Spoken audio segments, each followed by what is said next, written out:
मंडळी, रुखवत या सिनेमाचा ट्रेलर आपल्या भेटीला आलेला आहे. त्याचा आपण रिव्ह्यू सुद्धा केलेला आहे. तो जर व्हिडिओ तुम्ही बघितला नसेल तर त्याची लिंक तुम्हाला कमेंट बॉक्स मध्ये देतोय. हिऱ्यामध्ये भारी हिरा कोहिनूर काहीतरी आगळा वेगळा प्रयत्न आहे एवढं नक्की आहे भरपूर, आणि तुमच्या मनामध्ये घर करतो इथल्या रुखवताचा नूर.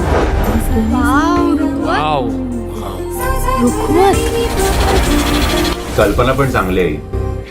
आणि ती सुरपेटी बघ ना, हा जातो पण ठेवलाय, आणि छोटी छोटी पितळेची भांडी.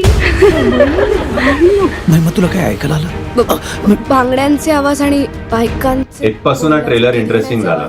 असं काहीतरी ऐकू आलं. ते आवाज जात नाहीये डोक्यात. कुठलं? ते आपण वर ऐकलं ना, रुखवताच्या इथे. महिमा मला काही कळत नाहीये. मला सतत कोणीतरी काहीतरी ओढतं असं वाटतं मला. भावला भावली जिथे जात आहेत फुल व्हिडिओ नक्की बघा आणि कळवा तुमची प्रतिक्रिया काय आहे ती.